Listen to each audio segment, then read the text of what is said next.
Esse é o Ancapsu e nós vamos falar agora sobre duas decisões que a Suprema Corte Americana tomou aí na sexta-feira, no dia 28, que são importantíssimas, tá?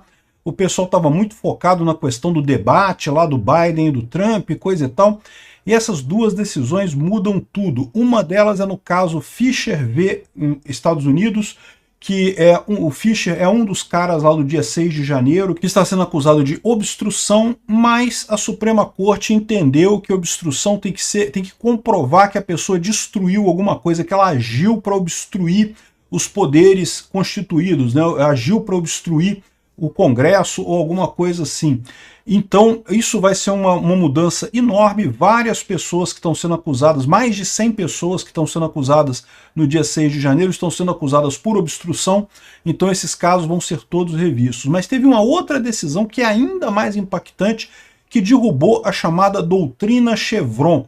Doutrina Chevron foi uma decisão da Suprema Corte Americana lá em 1984, que decidiu que o governo, o executivo, pode interpretar a lei, pode preencher as lacunas da lei conforme ele tiver interesse, e isso não pode ser questionado a menos que abertamente quebre um precedente constitucional, ou seja, o burocrata decide o que ele quer fazer e você tem que obedecer, não pode questionar na justiça. Isso também caiu ontem no caso Loper versus secretário de Comércio de Raimundo. É o nome da cidade lá nos Estados Unidos. Então, isso foi o caso, são duas decisões que vão impactar muita coisa nos Estados Unidos. Vitórias libertárias, vitórias contra governo grande. Vamos entender esse caso aqui. Essa notícia foi sugerida por Queria Ganhar Picanha e Levei Linguiça, Tio Ed e várias outras pessoas. Obrigado aí ao pessoal que sugeriu as notícias lá no nosso site, no visãolibertaria.com, e obrigado a você que está assistindo o nosso vídeo. Se você gosta do nosso conteúdo, por favor, deixe o seu like e se inscreva aqui no canal, né?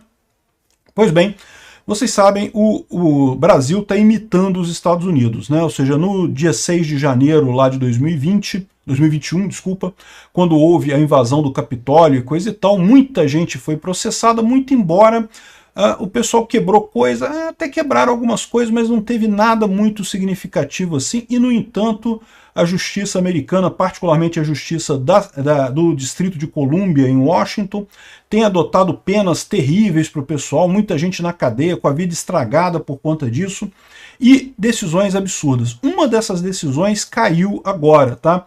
Então a Suprema Corte ela decidiu, essa aqui é o caso, ó, Fisher versus United States, né? Porque justamente o Fisher está sendo acusado de ter, entre outras coisas, feito a obstrução. O crime de obstrução entendido lá nos Estados Unidos é esse caso aqui, ó. Olha só. É o Código 18 americano, parágrafo 15.12. Eu ressalto para vocês que eu não sou especialista em legislação americana, mas dá para entender mais ou menos pelo que está aqui. É o item C aqui, ó. O que é obstrução, né? Quem altera, destrói, mutila, derruba um registro, um documento e qualquer outra coisa, ou tenta fazer isso de forma a impedir o funcionamento de algum órgão público, né? Impedir um procedimento oficial, né? Ou, de qualquer outra forma, obstrui, influencia ou impede o procedimento oficial ou tenta fazer isso, né? Esse item aqui é que muita gente está caindo. Por quê? Porque, repara, aqueles que realmente destruíram coisas, né, alteraram, destruíram documentos e coisa e tal, teve gente que entrou lá no Capitólio e quebrou documentos, roubou notebook, quebrou coisa. Esse pessoal está sendo processado. Mas vários outros estão sendo processados no item 2 aqui, ó. Quem de outra forma obstrui ou influencia um procedimento oficial. Repara que isso daqui é uma coisa diferente aqui do nosso 8 de janeiro, né? Por quê? Porque lá nos Estados Unidos, de fato, estava havendo a sessão na Câmara em que foi apontado o presidente americano, que o Biden foi apontado como vencedor, né? Então, ou seja, o pessoal impediu um ato oficial. Então, o que está dizendo aqui é o seguinte, repara que esse item que eles chamam lá de 1512C, ele permite processar a pessoa que altera, coisa e tal, ou então que de qualquer outra forma impede um ato oficial. E aí, esse de qualquer outra forma foi usado pelos juízes lá para processar um monte de gente. Olha só, prisão por até 20 anos de cadeia. Então bota a pessoa na cadeia por 20 anos de cadeia. Então realmente é uma pena grave, né? E muitos dessas pessoas, centenas de pessoas lá no 6 de janeiro foram condenadas justamente porque obstruíram de alguma outra forma o procedimento oficial. Só que qual foi o entendimento da Suprema Corte Americana? É o entendimento que é parte da hermenêutica legal e hermenêutica constitucional, que é você dizer que não tem palavra sobrando na Constituição, não tem palavra sobrando na lei. Se a palavra está ali, ela tem que ter um significado. De alguma forma, ela tem que significar alguma coisa. Ela não pode estar ali sem fazer sentido. E aí, repara o seguinte, o item 2 meio que absorve o item 1, porque se a pessoa altera, destrói, mutila ou altera um documento para impedir um procedimento oficial, ou de qualquer outra forma impede um procedimento oficial, ou seja, para que precisa falar aqui então destruir, mutilar, alterar, destruir, né? Ou seja, não precisava falar isso, porque já tá, de qualquer forma que impede um procedimento já está no item 2, né? Então, o entendimento deles é que, na verdade, o item 2 ele só reforça o item 1 dentro desses limites, ou seja, tem que ter destruição de alguma coisa, mutilação de alguma coisa, adulteração de alguma coisa, para ver a obstrução. Você não pode considerar o item 2 como qualquer outra coisa independente. Essas mesmas coisas aqui com alguma alteração, tem que estar ligado a isso daqui. Se você entende que o 2 serve qualquer outra coisa, a invadir o Capitólio. Então é outra coisa qualquer. Eu não quebrei documento, não destruí documento, não fiz nada. Só entrei no Capitólio. E isso já é uma outra coisa que impediu um procedimento oficial. Você está deixando essas palavras todas aqui sem sentido. Então não pode ser esse o entendimento. Isso foi o que entendeu a Suprema Corte Americana. E com isso derrubou o caso dos Estados Unidos contra o Fischer, né? E vai derrubar um monte de outros casos também lá no dia 6 de janeiro, por conta que tem um monte de gente sendo acusada da mesma coisa. Isso não se aplica aqui no Brasil. Por quê? Porque nenhum procedimento foi alterado aqui no Brasil. Foi num domingo. Não tinha ninguém no Congresso, não tinha nada acontecendo ali, né? Então, enfim, mas isso é outro assunto. O fato é que lá nos Estados Unidos, então, um monte de gente vai ter ou sua pena reduzida, ou então vai ter a pena encerrada porque estava só sendo acusado de ter obstruído o procedimento do Congresso por ter invadido o Capitólio lá, né? Então uma decisão muito interessante, porque uma dessas pessoas é o Trump, tá? O Trump está sendo acusado de ter impedido o procedimento exatamente no 1512C2. De outra forma, influenciou e impediu um procedimento oficial, porque ele teria convocado a manifestação, né, e feito a coisa toda ali. Então, ele está sendo acusado disso também. Então, agora o entendimento fala que não, ele não destruiu nada, ele não alterou o documento, ele não fez nada disso daqui. Então, não cabe acusar ele por outras formas de obstrução aqui, né? Então, isso libera o Trump desse caso, isso libera um monte de gente desse caso e muda o entendimento em outras situações. Porque esse aqui não é o único ponto em que a lei americana fala esse tipo de coisa, não, tá? A lei americana fala isso também em outras situações. Tem uma parte mais específica e uma parte mais genérica. A genérica não pode se sobrepor à específica, senão você vai ter palavra sobrando na lei. Não pode ter palavra sobrando na lei. Então tem que ser subsidiária a parte de cima, né? E outra coisa que o pessoal levanta também é que isso aqui tudo foi colocado na época da Enron. Vocês lembram da crise da Enron? Quando o pessoal adulterava planilhas de contabilidade para fraudar o governo, e aí teve um grande escândalo na época, a empresa quebrou e não sei o que lá. Pois é. Então, ou seja, é isso que eles focam aqui. Eles colocaram esse item 2 aqui, por quê? Porque o pessoal alterava, fazia adulteração dos documentos de forma eletrônica. E aí podia não cair no caso aqui, porque não destruiu, né? Só alterou eletronicamente, coisa e tal. Aí ele fala que de outra forma, faz isso daqui de outra forma.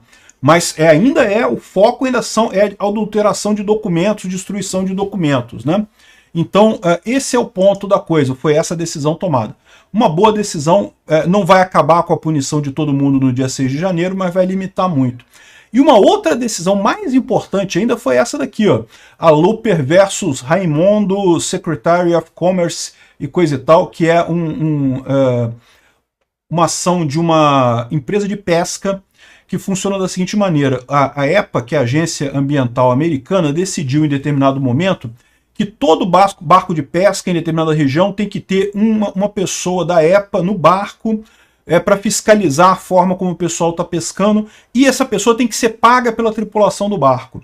E o pessoal está entrando com a ação dizendo que é um absurdo, porque não tem lei para isso. A lei não fala isso. A lei dá à EPA a autoridade para fiscalizar a pesca, mas não tem nada disso na lei. Então por que a EPA faz isso, né?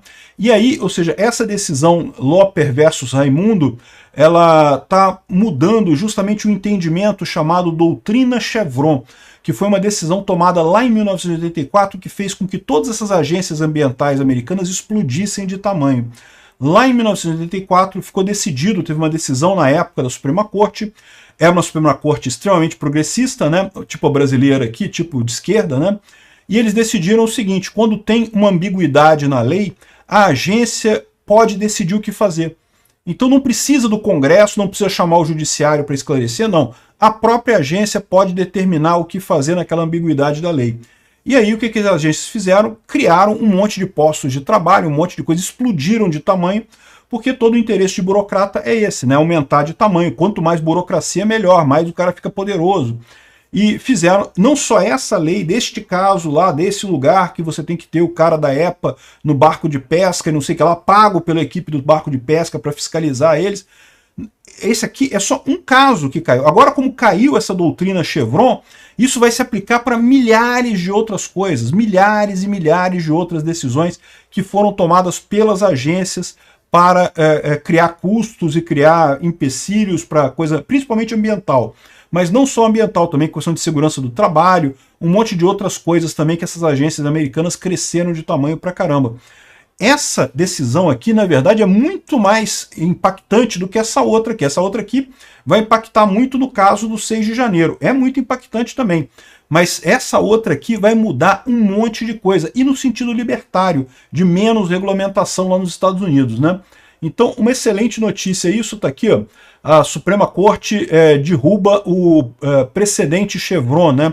A chamada doutrina Chevron, que era essa ideia que as agências dos Estados Unidos podiam criar qualquer coisa, qualquer regra dentro do limite dado pela lei, e não importava se incluía em custo isso, se era justo, se não era justo, ou seja, não existe mais isso. A agência só pode se guiar pela lei especificamente. Se tiver alguma dúvida, tem que entrar com uma ação no judiciário para o juiz esclarecer como é que aquela lei tem que ser implementada, e qualquer outra pessoa que se sinta agredida pela forma como a agência codificou aquilo ou implementou aquela legislação, ela pode questionar isso na justiça, e imagina-se que vai haver uma montanha de processos contra as agências americanas agora, voltando atrás num monte de legislação ambiental, segurança do trabalho, um monte de coisa que tem aí que só implica em custo, custo e custo e não resolve problema nenhum. Excelentes notícias, né? E para terminar, ainda tem uma outra decisão que a Suprema Corte ficou de falar na segunda-feira agora. Segunda-feira, dia 1º de julho, que é a questão da decisão sobre a imunidade do Trump, né? Porque lembra, o Trump está sendo acusado de um monte de coisa referente ao dia 6 de janeiro. Só que ele era presidente da República naquela época, então ele tinha imunidade, né?